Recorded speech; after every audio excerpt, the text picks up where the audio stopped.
Welcome back to another episode of Let's Be Perfectly Queer. If you've been paying attention, you will note that the last two episodes, I wasn't around, other than a quick, brief introduction at the beginning. And that's because I had my amazing friend, trans activist and advocate Jayce Carver in the driver's seat for Let's Be Perfectly Queer for the last couple of episodes. Jayce, you did a phenomenal job. I am so grateful that we were able to amplify not only your voice, but the voices of other trans folks throughout the community. And I just want to start today's episode by thanking you for that. So thank you very much, Jayce Carver. Thank you so much, Randy. And I want to thank Rogers TV Barry, as well as yourself and Deanna, the executive producer, for that opportunity.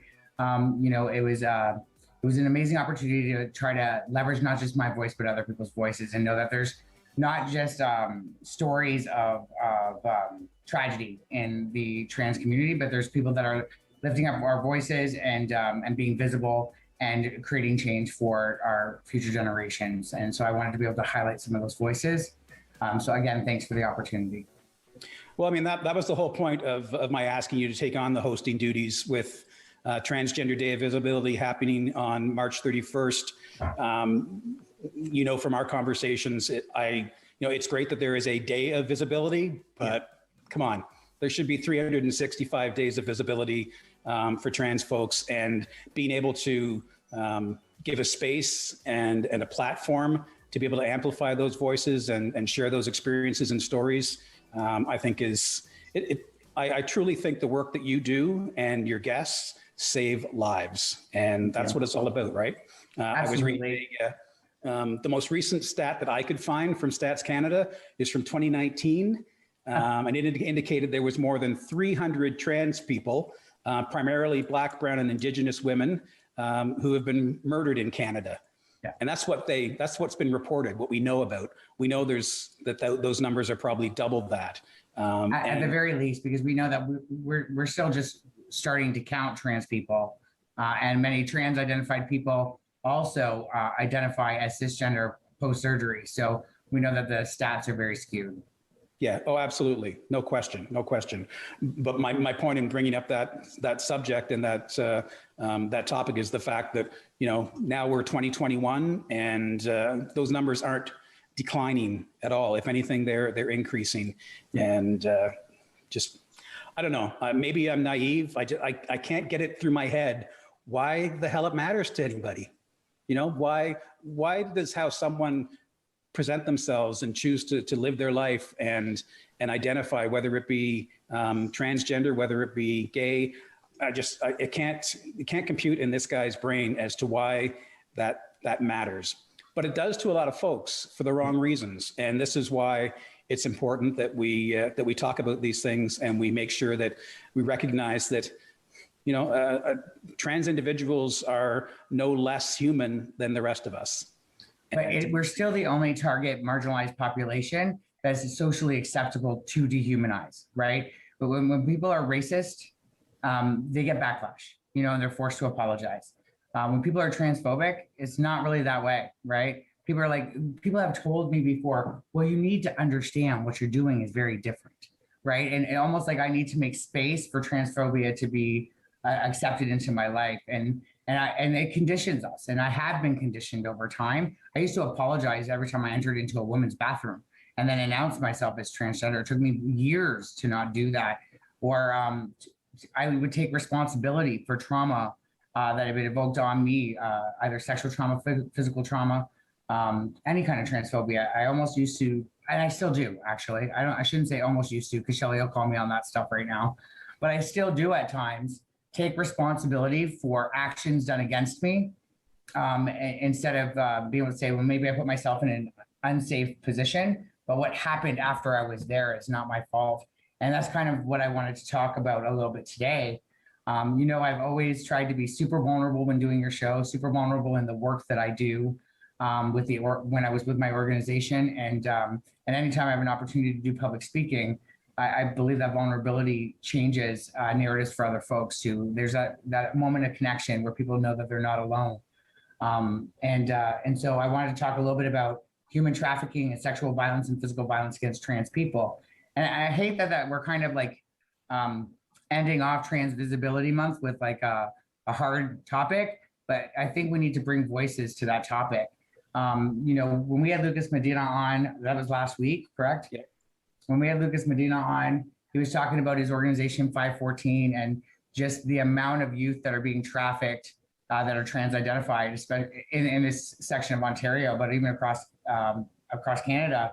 And I started to think that maybe I have a responsibility here as a survivor of human trafficking to kind of tell youth that they're not alone and that there can be life after trafficking. And I'm still working on trying to build that life after trafficking, right? This is not a story from 10 years ago or 5 years ago. This is a story within the last year, and you always think it's not going to happen to you. But traffickers they groom you, right? And Shelly could talk a little bit more about that as well, but they groom you. You almost think you're in a relationship with this person. Right. And for many trans-identified, especially trans women, trans femme people, we are given the narrative that we're fetishes. And so that we need to accept almost whatever form of relationship that we can get. And after my separation and now subsequent divorce that I'm moving into, my magic screwed up crystal ball said I'd always be alone. So I was almost ready to take anything I could get. And I put myself in a very dangerous situation. And eventually, I didn't even recognize I was being trafficked at first.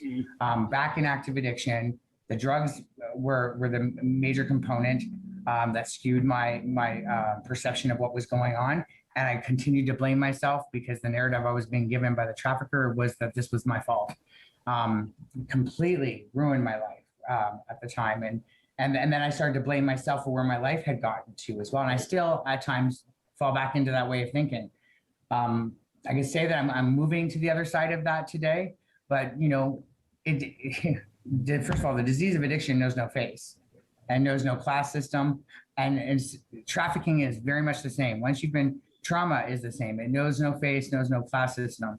And so, even myself feeling like I went around and I taught trans-identified women how to date safely.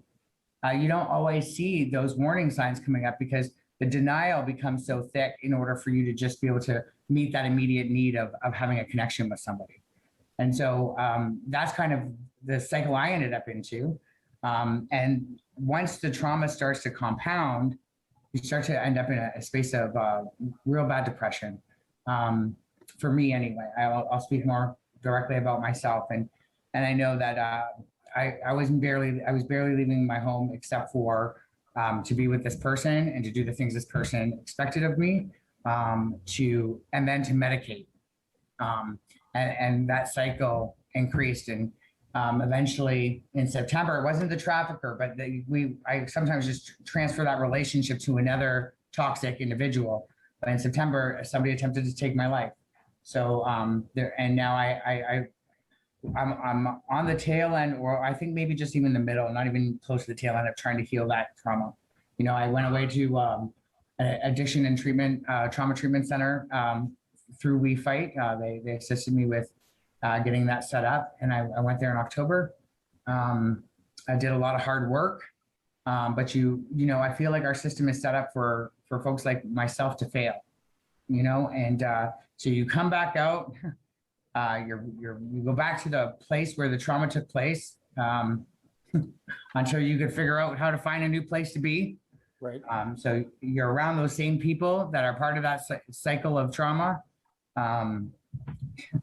There's no real aftercare except for Zoom one day a week with this trauma center. We're expecting people who are at the lowest point of their life and don't have many resources to be able to heal themselves, right? And I've been so lucky to be able to have We Fight working with me and be able to have access to Shelly basically almost whenever I need her in order to try to change the narrative. And the narrative for me is right now that, it's okay to not be okay. Sorry. Yep. Hey, yeah, and I think what let we're me just really say one thing here real quick, because I think it's important. And I want you to hear this, Jayce, and you're going to start to make me cry.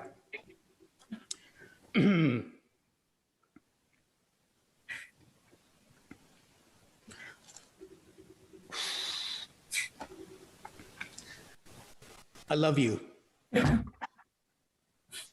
You know that, right? Yeah. and you deserve good things. You deserve to be loved. You deserve to be safe. You deserve to be Jayce Carver. That will probably get edited. That will get edited. But you know what? From the moment I met you, which wasn't all that long ago, and it's crazy how much of an impact you have made in my life in such a short period of time when we are, you know, across provinces from one another. But yeah, you are one of the strongest, most resilient, most caring, most courageous individuals I have ever met in my life.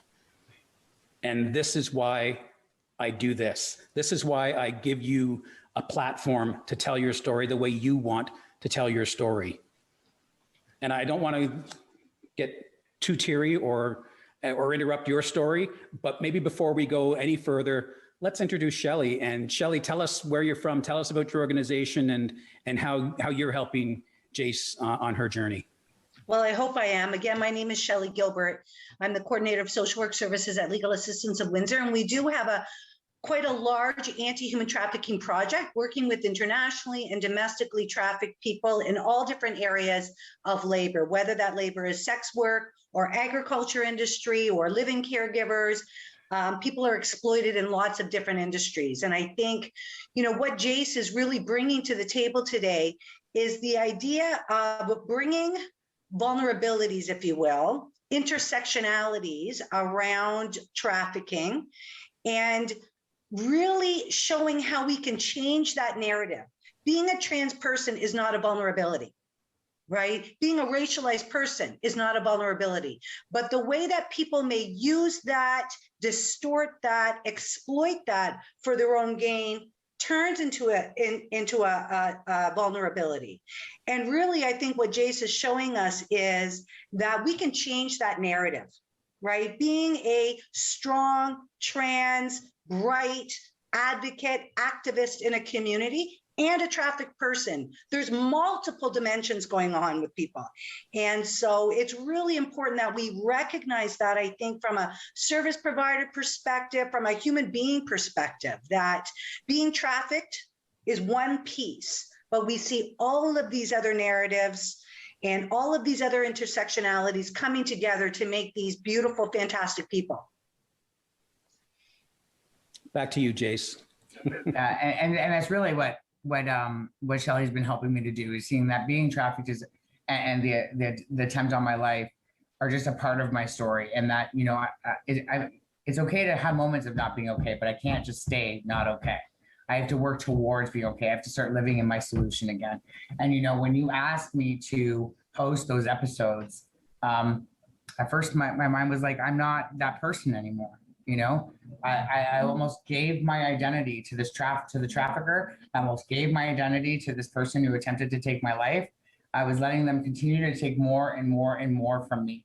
I ended up saying yes, because I have a voice, and it's been a strong voice. And that's really who I am. You know, I'm not as some of the things that have been done to me. As long as I continue to act that way, I will always be a victim. I will never move to survivor. And so these things that I'm doing are small steps towards me moving from victim to survivor, and hopefully using my story in order to go towards helping other individuals that are like me again. Because that's always been my mission, right? That was the mission behind founding the organization to begin with. I had been living in my car, addicted to drugs, separated from my husband at that time too. And I somehow found the courage to say, enough's enough. We are missing an entire demographic of people who need support.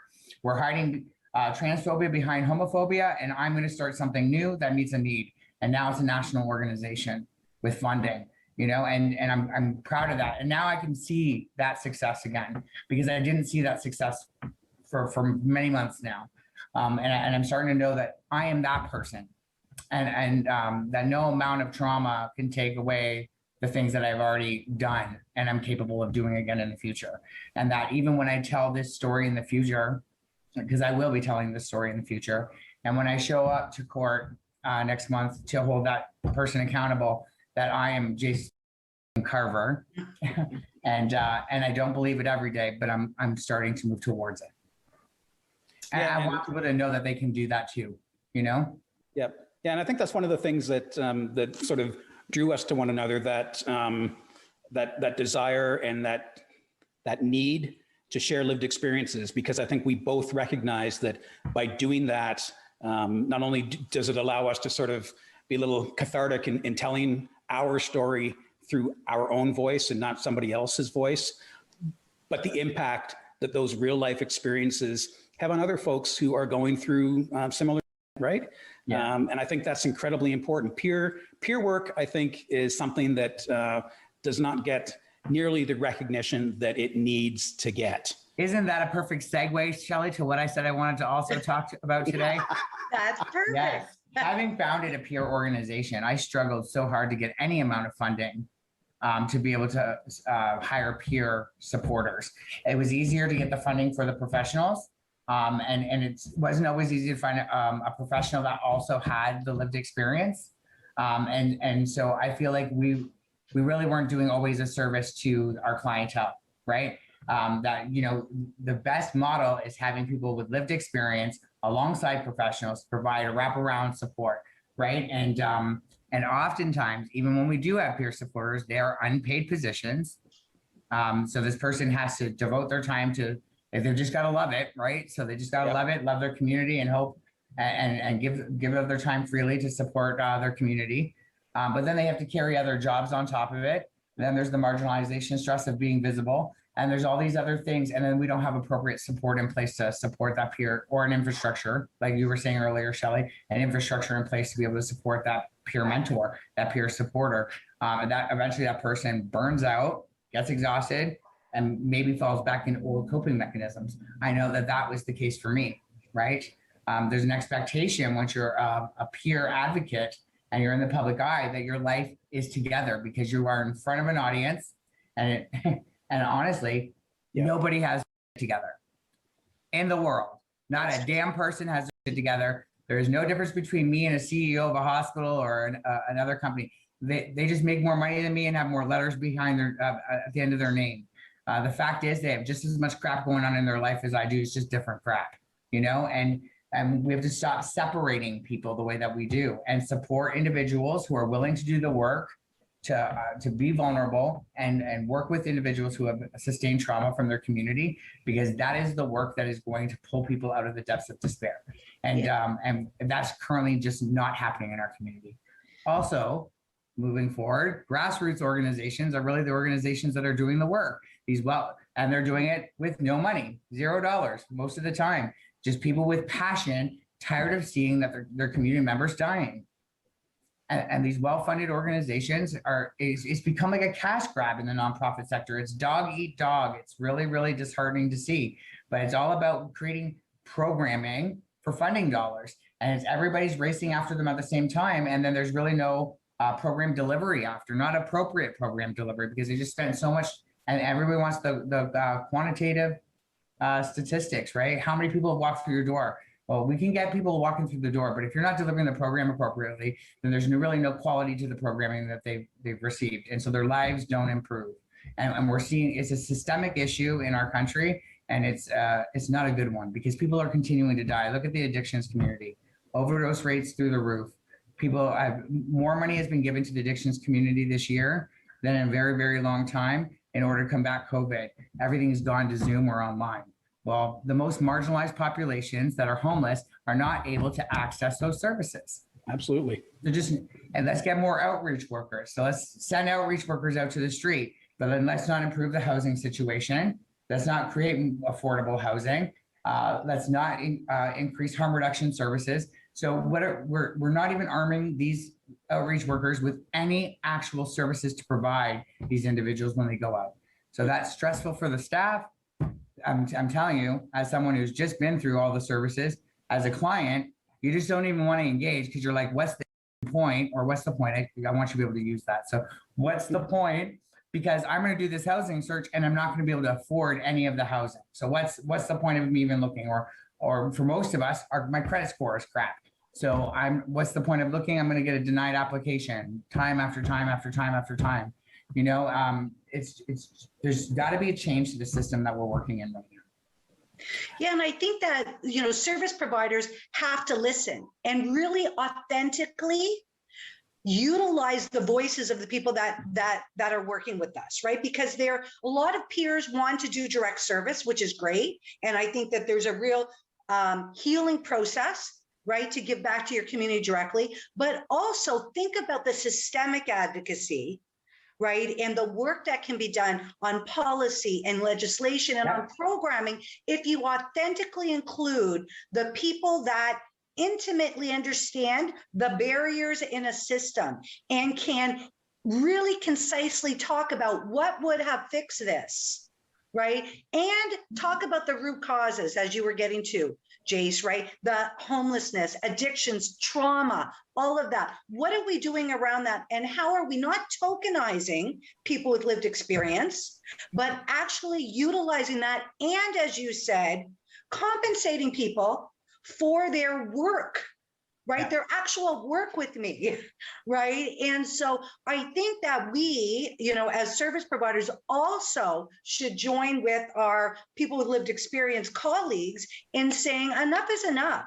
She's got childcare, she's got school, she's got part-time jobs, and I'm asking her to do this, right? So how are we actually utilizing people in a way that's going to be healing for them and systemically impactful and direct service impactful?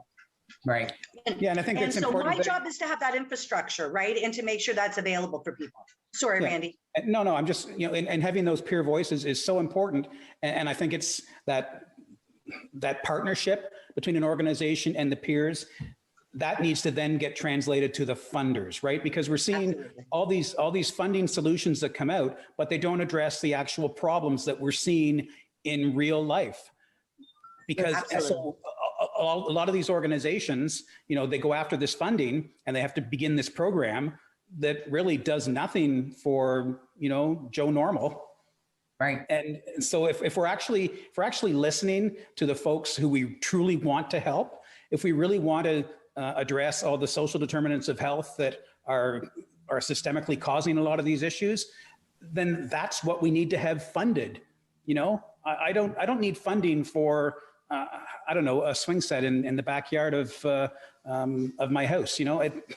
That's a stupid example, but I just it's really frustrating from an organizational perspective to not have the dollars from the funders to actually do the work that we want to do. Like Jay said, hire more outreach workers, because especially now during COVID, my gosh, our poor outreach workers are so burnt out, whether they've got lived experience or not. And where's the support for them to be able to allow them to sustain themselves? And I think it's look at the root causes, right? So the program funding is really band-aiding, right, these other issues, right? So we can develop a program to address this little aspect or this little aspect, but what are those a result of? Yeah. Right? They're a result of trauma, they're a result of compounding addiction, mental health, homelessness. We have to look at those issues and actually coordinate a response, a legislative and program response that addresses those types of root causes, right? When we're looking at, as Jayce was saying, when we're looking at transphobia, we've got to look at that, right, as a root cause of all the other traumatic events that are happening in people's lives, including being exploited and trafficked, right? Because it's that messaging that people have gotten, that root cause that people have gotten, that has been ingrained in their minds and then, permeates the relationships going forward and all the self-hatred and all the other stuff that happens with that. So we've got to get to those sort of that bigotry and bias and other root cause things through our programs in order to really address this. Right. Yeah. And if we just look at the addictions portion of it alone, it took me almost having my life taken and being trafficked to get the kind of funding that it requires for me to get trauma and addiction services at the same time with a doctor, a nutritionist, a psychotherapist, inpatient, and with people with lived experience. All those five things were present. And, had I been able to stay longer, I believe Like even just the 30 days made a big impact on me and my mental health and stabilizing me after a significant trauma in my life. Had I been able to extend that even longer, I think I would be have been in an even better spot. But if you look at OHIP beds, you're not getting the same kind of service.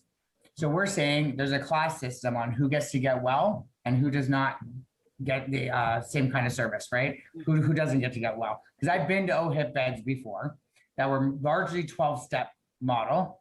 And I've had opportunities to do some outpatients programs that were trauma informed, but they were taught only by people with lived experience, and there was no medical component to it, right? And I feel like that's what happens when you are when you're going for an OHIP bed, right? And you're on a wait list for 30, 60, 90, 18 months, like, and they want you to have a certain amount of time clean before you can get in the door. Now, I don't know about what you, I'm not even asking, you guys aren't, I'm going to assume not drug addicts, but those of you who are watching, you're going to know what I'm talking about. If you could stay clean for 30 days or 60 days or 90 days, you don't need to go to treatment.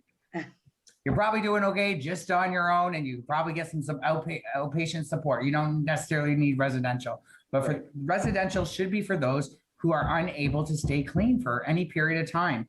And there should be a medical detox component to it. For every Jayce, I hate to interrupt you because this is an important conversation, but you know, as your experience as guest host of this show, there's a little warning that we always get from at the end, our producer saying, time's running out. All right, Anna. Shelly, final thoughts in 30 seconds.